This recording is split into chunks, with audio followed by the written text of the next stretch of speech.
자, 지금부터는 이제 난소암에 대해서 환우분들 그리고 가족분들께서 많이 질문해 주신 내용들에 대해서 저희가 답변해 드리는 그런 시간을 갖도록 하겠습니다.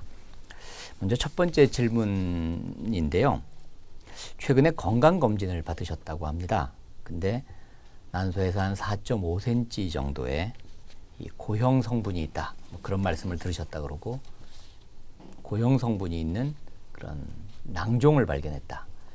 그래서 난소암의 위험이 있으니까 큰 병원에 가봐라. 그렇게 이제 이야기를 하셨다 그러는데 이 고형 성분이 있다는 거 초음파에서 그런 게 어떤 의미를 갖는다고 환자분들한테 주로 설명을 해주시나요? 제가 먼저 말씀드리면 일단 뭐 난소에 혹이 있을 때 초음파를 당연히 보면 우리가 초음파는 물은 우리가 초음파가 반사가 되지 않기 때문에 초음파를 보게 되면 검게 보이게 되고요. 그리고 저희가 의사들은 초음파에 검게 보이면 물이다라고 생각합니다. 근데 만약에 피가 있게 되면 조금 우리가 초음파가 반사돼서 약간 허옇게 보이게 되고요. 아까 말한 고형이라는 건 어떤 덩어리죠. 우리가 아까 난소암 진단 때 보셨겠지만 난소암은 덩어리이기 때문에 이런 초음파가 반사돼서 하얗게 보이게 되고요. 그래서 난소 안에 그런 고형이 있으면 물론 난소암 말고도 고형으로 보이는 혹들은 많이 있습니다. 근데 일단 의사들은 물혹과 물혹이 아닌 걸 구분하게 되고 고형이 있을 때 암 가능성이 있다고 판단해서 그 뒤에 아까 말씀드린 추가 검사를 하게 되기 때문에 고형이 있다는 거랑 그런 것들은 초음파 소견에서 암을 시사하는 어쨌든 여러 가지 소견 중에 하나고 우리가 무시할 수는 없는 소견이라고 봅니다. 예, 감사합니다. 그러면 이제 고형 성분이 있고 또 이제 이분은 피 검사를 했더니 우리가 난소암 수치라고 많이 알려져 있는 CA125가 높게 나왔다. 이제 이런 말씀을 듣고 이제 큰 병원으로 오신 분인데 그러면 앞으로 이제 어떤 검사를 받게 되실까요, 이분은? 제가 다시 말씀드리면 일단 CA125가 높고 난소에 혹이 있을 때는 물론 저희가 병원에 오시면 여러 가지 과거력, 그다음에 환자의 질병, 그다음에 가족 중에 어떤 난소암이나 유방암이 있는지, 그다음에 그거와 더불어서 결국은 이제 병원마다 다를 수는 있는데요. 저 같은 경우에는 뭐 CT 또는 뭐 페트라고 하는 이러한 검사들을 추가로 해서 다른 곳에 이상이 있나 없나 보게 되는데 결국은 이 암을 우리가 유방암의 경우에는 우리가 유방에 혹이 있다고 해서 암이라고 말할 수가 없고 우리가 바늘로 조직 검사를 해야 됩니다. 근데 난소는 뱃속에 있기 때문에 조직 검사가 쉽지는 않아요. 그래서 결국 아까 말한 진단 복강경이라고 하는 또는 뭐 개복 수술을 통해서 난소 조직을 얻어서 결국 암을 진단하게 되고 진단한 후에는 뭐 상황에 따라서 추가 이제 치료를 받게 되겠죠. 이런 것이 일단 기본적인 난소암의 진단 과정입니다. 예, 감사합니다. 우리가 건강검진 항목에도 CA125라는 항목이 있고 사실은 CA125는 암인 경우에는 올라갈 수 있지만 암 아닌 경우에도 올라가기도 하기 때문에 CA125 하나만 가지고 암이다 아니다 우리 판정하지는 않고 있지요. 다른 피 검사도 이렇게 좀 같이 봐야 되는데 그런 거에는 또 어떤 것이 있을까요? 좀 여러 가지가 있는데 아까 저희 강의에 잠깐 나온 것처럼 HE4라고 원래는 전립 다른 조직에서 나오는 물질인데 이상하게 정상 여성에는 없다가 난소암이 생기면은 그런 물질이 발현되는 물질 중에 하나가 우리가 HE4라고 하는 물질이라서 저희가 CA125라는 물질은 정확히는 난소암의 직접적인 표지자는 아니지만 이 같은 거와 겹했을 때 합쳤을 때 난소암의 진단이 올라가서 요즘에는 로마라고 하는 그러한 몇 가지 물질을 합한 검사를 하고 있고요. 거기서도 하여튼 높게 나온 것들이 저희 임상 의사들한테는 굉장히 중요하긴 한데 그걸 갖고 100% 진단은 어렵기 때문에 저는 그냥 환자들한테는 참고하라고 얘기하지 너무 걱정하지 말라고 합니다. 네. 로마는 검사를 하면 되게 이제 뭐 암일 확률이 몇 프로다 이렇게 이제 나오는 거로 돼 있어서 그렇지만 그게 뭐 퍼센티지가 높게 나왔다고 반드시 암인 것도 아니고 그러니까 지나치게 걱정하지 말고 전문가 의견을 또 개별적으로 다 다르기 때문에 그런 거를 잘 참고하라 이제 그런 말씀이시겠네요. 되게 난소암을 이제 진단받는 경우 중에 요새는 이제 젊은 사람들, 특히 미혼이거나 아니면 갓 결혼한 분들이 덜컥 난소암이 진단되는 경우도 요새 왕왕 있습니다. 또 결혼도 요새 늦어지다 보니까 이제 그런 경우도 많은데 난소암에 걸리고도 이제 출산을 좀 해야 되겠다. 이제 그런 생각을 하는 분들이 많을 것 같은데 어떤 조건이 돼야 그 소위 출산력, 임신력을 보존할 수 있는 그런 그 치료를 받을 수 있을까요? 상피성 난소암 진단됐다 하더라도 가입력 보존 치료라고 해서 암이 있는 난소 쪽만 제거를 하고 자궁하고 이제 반대측 난소 나팔관을 보존해서 임신까지 이룰 수 있는 방법이 있습니다. 근데 모든 경우에 다 할 수 있는 것은 아니고요. 방금 말씀드린 것처럼 암이 난소에만 국한되어 있는 1기인 경우에만 시행을 하실 수가 있습니다. 그래서 수술을 하시면서 암이 있는 쪽에 난소 나팔관만 제거를 하고 반대측 난소하고 자궁을 보존을 하는데 제가 아까 강의에서도 말씀드렸지만 병기 설정 수술이라고 해서 림프절 절제술하고 대망 절제술, 복막 조직 검사, 세포 검사 등등을 함께 시행을 해야 됩니다. 그리고 수술 이후에는 재발률을 낮추기 위한 보조 항암제 치료를 반드시 하셔야 되고요. 그 치료까지 완료한 다음에 이제 암이 다 없어졌습니다라고 되면 그때부터 이제 원하는 시점에 임신 시도를 하실 수가 있겠습니다. 그리고 그 임신 성적은 현재까지 보고된 것들에 따르면은 일반 인구의 여성들에서의 임신 성적하고 비슷할 정도로 상당히 괜찮은 것으로 되어 있습니다. 그래서 수술을 하시기 전에 암의 범위가 어느 정도 되는지 영상 검사 등등을 면밀하게 받아서 1기에 해당하는 것으로 추정되는 경우에는 임신을 원하시는 경우에는 가입력 보존 치료를 안전하게 하실 수가 있겠습니다. 예, 그렇게 치료를 해서 이제 가입력 보존 수술을 받은 다음에 이제 항암 치료까지 끝나고 그다음에 한 어느 정도가 경과해야 뭐 예를 들어 결혼하신 분 같으면 한 어느 정도 지난 다음부터 임신을 할 수 있다. 보통 그렇게 얘기를 할 수 있을까요? 물론 뭐 오래 지나면 지날수록 더 재발 확률이 떨어지고 그렇기는 하지만 일반적으로 한 어느 정도 기간을 하는 것이 좋을까요? 예, 그 부분에 대해서는 이제 그 치료자들마다 생각이 조금 다르실 수는 있는데요. 그 1기 암인 경우에는 항암 치료까지 수술 후 항암 치료까지 완료했다라고 본다면은 재발률은 한 10% 정도일 거라고 생각이 됩니다. 그래서 재발률이 높지 않은 상황이기 때문에 저는 이제 치료에서 이제 회복이 되시는 시점이면 바로 임신을 시도하실 수 있다라고 이렇게 추천을 드리고 있습니다. 그래서 항암 치료하고 회복 기간 2, 3개월 정도 지난 다음부터는 저는 임신을 원하시면 시도하시라고 이렇게 추천을 드리고 있습니다. 그래서 어떤 경우는 재발률이 치료 이후에 2년 이내가 조금 더 높은 편이기 때문에 어떤 분들은 2년까지 기다렸다가 임신을 하시는 게 좋을 것이다 라고 추천하시는 분들도 있는데요. 만약에 본인의 나이라든지 현재 상황을 고려해서 빨리 임신을 해야 된다고 한다면은 항암 치료 완료하고 회복 기간만 약간 지나도 임신하는 것은 크게 문제가 없을 거라 생각이 듭니다. 물론 경우에 따라서 다 다르고 그 담당 선생님 의견을 들어야 되겠지만 전체적으로는 이제 그 약간의 그런 보통 한 2년 정도를 이야기하지만 경우에 따라서는 빨리 할 수도 있다 이제 그런 말씀이시군요. 그 이제 난소암 이제 좀 진행된 난소암에 관한 질문을 좀 말씀드려 보겠습니다.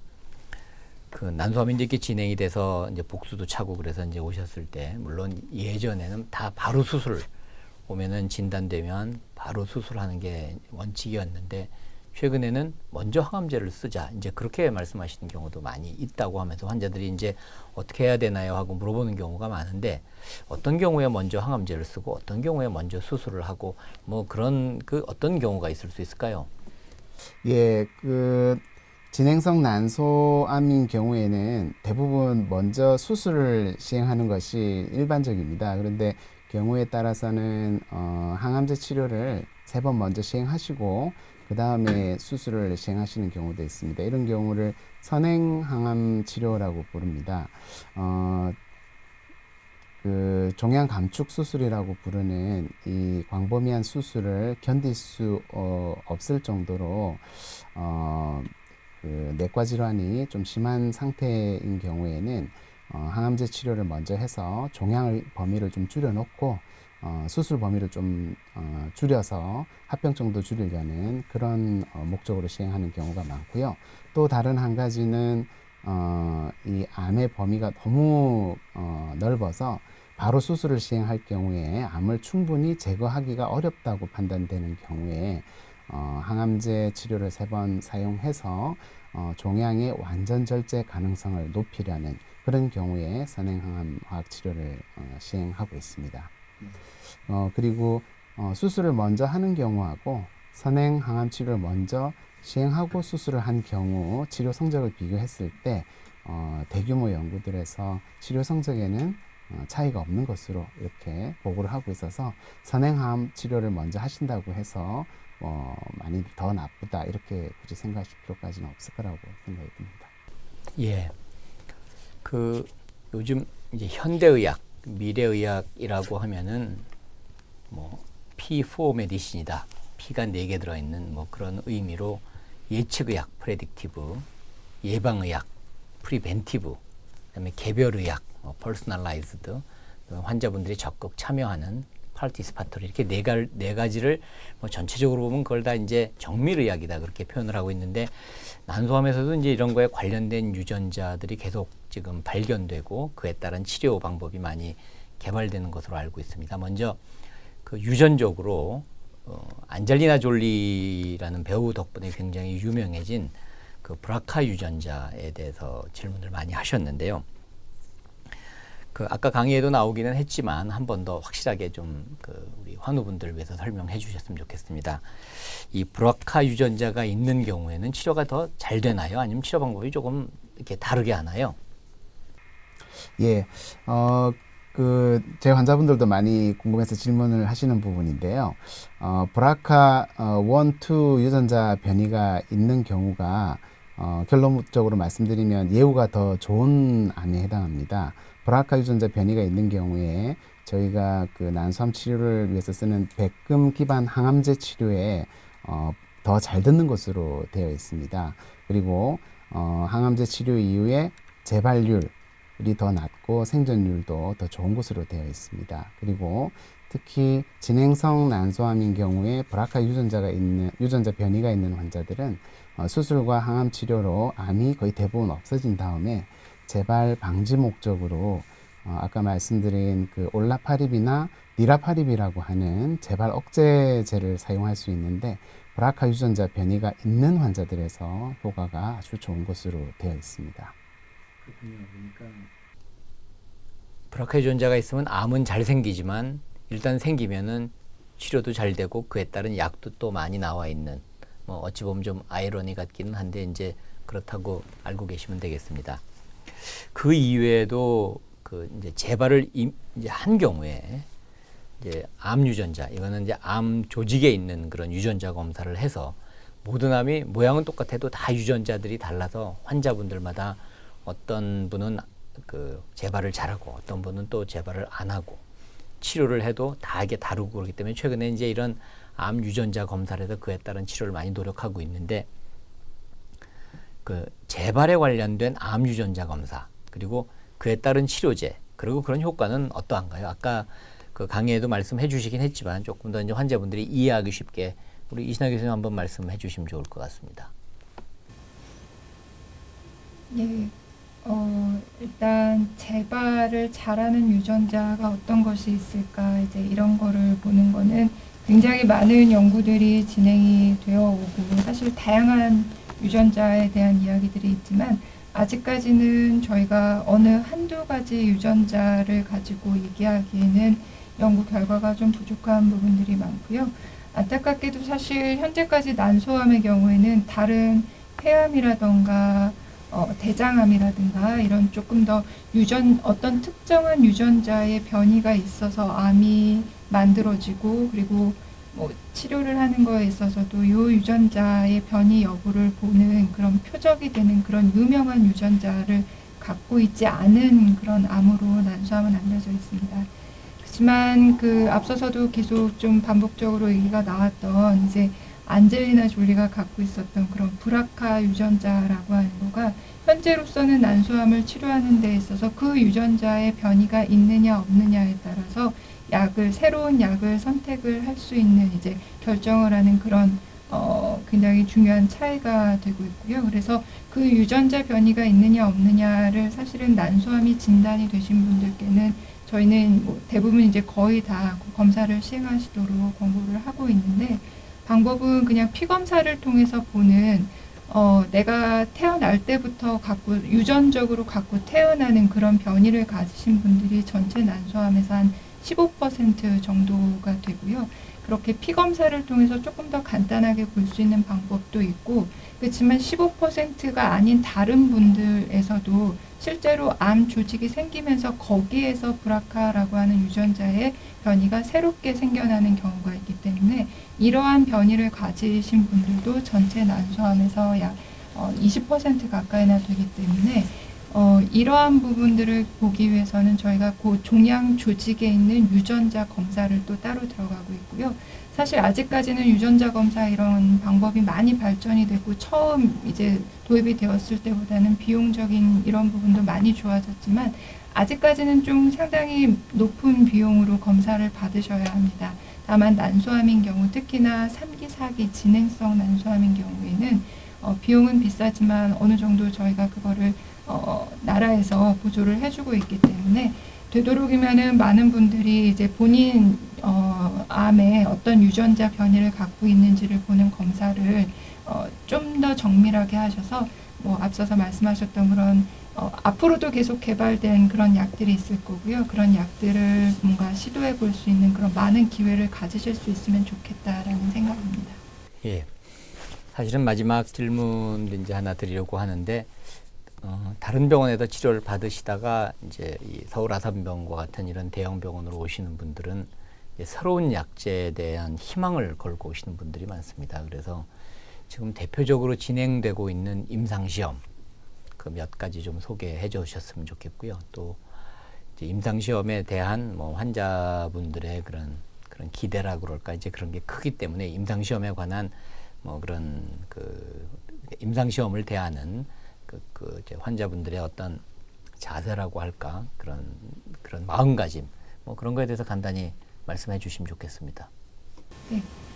굉장히 중요한 부분이 되겠고요. 그동안에 이제 난소암에서 저희가 고전적으로 사용하고 있는 항암제들도 물론 좋은 효과를 보이는 약들이 많이 있지만, 사실 새롭게 개발하는 약들은 최소한 기존에 쓰고 있는 약들보다 조금이라도 더 좋은 효과를 가진 약들을 찾는 그러한 과정들인데, 그렇기 때문에 사실 의료진이 생각을 하기에는 원래 쓸 수 있는 약들보다 조금이라도 더 좋은 약을 더 먼저 환우분들께 소개해 드린다는 그런 의미로 굉장히 적극적으로 임상시험에 참여하실 것을 이제 설명을 드려도, 사실 많은 환우분들이 마치 내가 실험 대상이 되는 것 같은 그런 느낌을 받으시면서 임상시험에 참여하는 것을 좀 꺼려하시는 경우들도 있고요. 하지만 반대로 요즘은 이제 다른 병원에서 어떤 임상시험이나 이런 거에 대한 이제 소개를 받으시고 조금 더 큰 병원에 오셔서 나에게 맞는 정말 약을 좀 소개해 주실 수 없는지 이런 상담을 하시는 분들도 있습니다. 실제로 저희 서울 아산병원 지금 부인암 센터에서는 난소암 관련돼서 새로운 약제의 효과를 이제 함께 알아보는 그러한 임상시험이 최소한 난소암에 대해서만 해도 10건 이상의 임상시험을 진행을 하고 있고요. 현재 준비하고 있는 임상시험도 5건 이상을 계속 하고 있습니다. 여태까지는 사실 적용할 수 없었던 약제들을 적용을 하는 거기 때문에 임상시험에 참여하실 수 있는 어떤 조건들이 굉장히 복잡하고 제한적으로 되어 있지만, 그러한 조건들이 맞는 분들이라면은 말씀드린 것처럼 사실 기존의 약보다 조금이라도 더 좋은 그런 효과를 볼 수 있을 것으로 생각되고요. 워낙에 이제 임상시험을 위해서 이제 준비하고 있는 인력들이 굉장히 많습니다. 임상시험에 참여를 하시게 되면 뭐 연구 간호사들 뿐만이 아니라 여러 이제 많은 분들이 약에 대한 효과와 그다음에 안전성과 환자분의 상태를 파악하기 위한 많은 노력을 하고 있기 때문에 좀 더 정말 컴팩트한 팀에서 환우분들의 치료를 도와드린다는 그런 부분에 있어서도 임상시험에 참여했을 때의 장점이 있을 것 같고요. 네, 많은 관심을 기울여 주셨으면 좋겠습니다. 하루빨리 그다음에 새로운 약이 많이 개발되어서 난소암 환자분들의 치료에 도움이 많이 되었으면 좋겠습니다. 예, 오늘 난소암의 진단, 그리고 치료, 재발, 이런 관리 이런 거에 대해서 이제 환우분들 그리고 보호자분들께서 궁금해하시는 그런 그 내용을 많이 이야기를 나누었습니다. 궁금증이 어느 정도는 해소되었을 수도 있지만 많이 그 부족한 점도 많이 있으시리라고 생각합니다.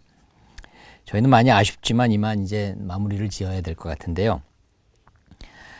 그 환우분들 그리고 가족분들 이 긴 투병 생활에 많이 힘들고 지치실 수도 있겠지만 그 치료를 해주시는 주치의선생님 말씀 잘 듣고 힘든 시간을 이겨내셔서 모두 좋은 결과를 가지셨으면 좋겠습니다. 네, 그럼 저희는 이만 인사드리고 다음번에 또 다른 기회에 인사드리도록 하겠습니다. 네, 세분 교수님 수고하셨습니다. 예, 감사합니다.